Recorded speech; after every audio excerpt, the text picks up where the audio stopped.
Hello you lovely lot! Spring has finally arrived in Germany and I feel like printing plants from my garden, inspired also by my favorite YouTube teacher Gerda Lipski. Hello Gerda! And her latest videos. I'll put the link to them in the description below.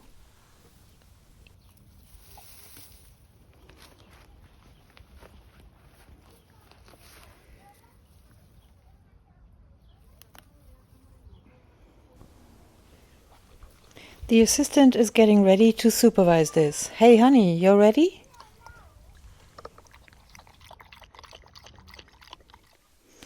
Those who follow me know that I like to print with etching inks, but that doesn't mean I'm not using acrylics anymore. It's just a different effect. In this video, I am using acrylics to pick up the etching ink from the Gelli Plate. These here I made a couple of months ago. Look at my finger, I'm only seconds into this making. These here I made a couple of months ago. Two things I want to say about the inks. Working with them is messy, and even if you wear gloves, it happens to me all the time that I accidentally touch something or a tool or a coffee mug, and it transfers sometimes to other things or to your clothes. You have to concentrate and clean your hands before you do anything else. There is a difference between the etching inks. The Akua ink is soy-based and quite easy to wipe off with a little soap or dish detergent. The others are sometimes a real bummer to get off anything. You will need a special soap for artists or a strong soap that can handle oil-based paints. The other issue is the paper. Ulrike, hello Ulrike, commented that the Bristol paper is actually sealed. This is the Fabriano Bristol paper. And she thinks etching ink doesn't dry on that paper. I will take a closer look at that today and compare it to some other printing paper. The Bristol paper is in my experience okay after one day of drying or so, but I still use gloves when I draw on it as it still smears just a tiny bit. So I have my flowers and grasses, some dried flowers and stuff from the dollar store, and some feathers to combine them with. Having said all that, and hopefully not lost my beloved audience by now, let's get to it. Materials are all listed in the description below.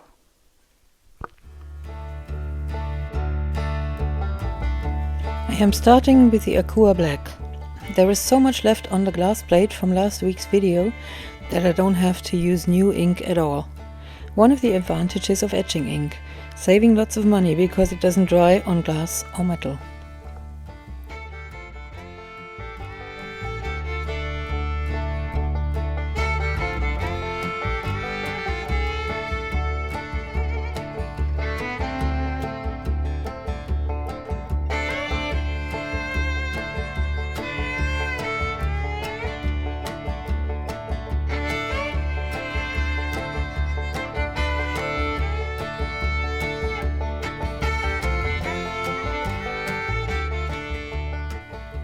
For picking up the color around the plants, I am using Butterbrotpapier, which translates as butter bread paper, but I think it is cheese paper or deli paper in English. It is great for plant printing as you can press the flexible paper tightly around the plants, which leaves a more detailed impression of the plant itself on the Gelli Plate. On this paper, the etching actually does not dry because it's waxed. So I cannot use this first print for an artwork like I could with the acrylic color.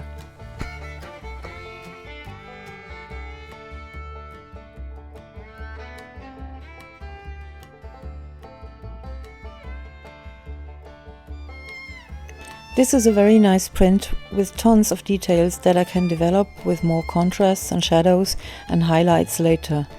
The developing of all of these prints are coming up in part 2 of this video.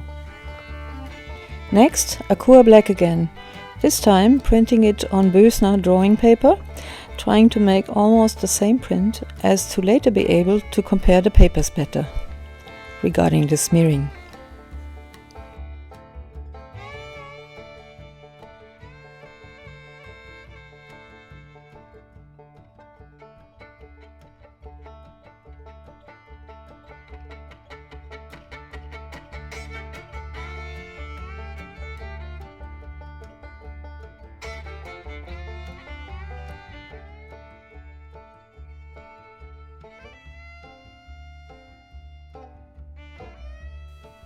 marking the back of the paper to distinguish them better in the comparison.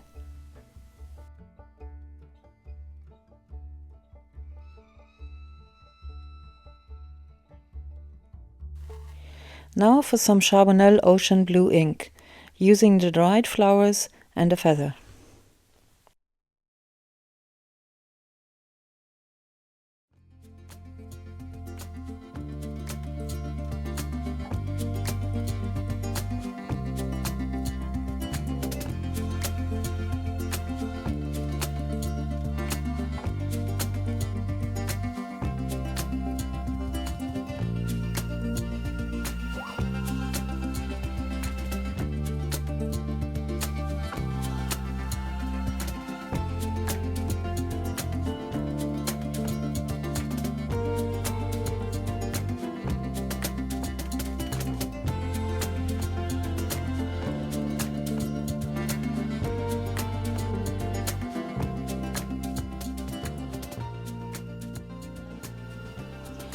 Something unexpected, like often with the etching ink, happened.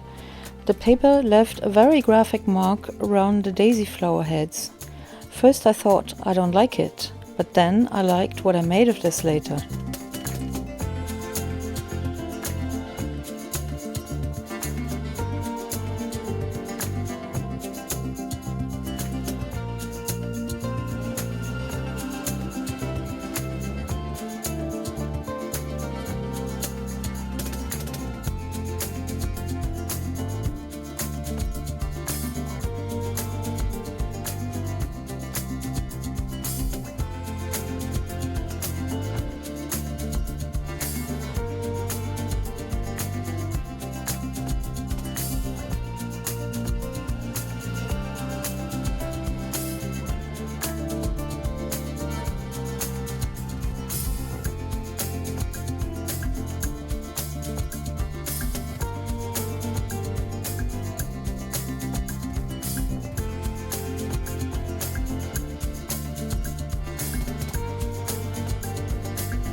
I can see a ghost image, so now I want to pick that up with acrylic paint.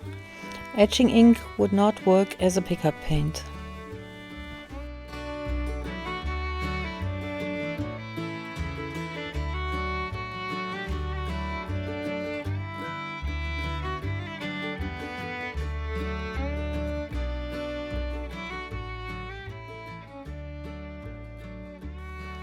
The print is very faint, but nevertheless interesting. I don't know yet if I will develop it more. I am only roughly taking off etching ink from the brayer.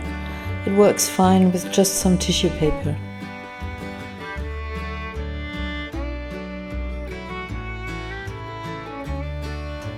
This time I will use the ocean blue and the sienna and not mingle them too much on the plate.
Don't roll too hard on the plate, as it might disturb the ink layer underneath, because it is not dry.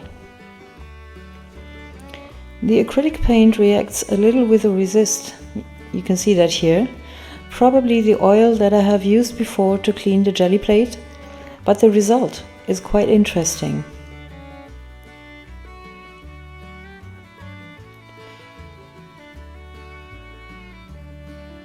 You see here this little pattern it obviously created.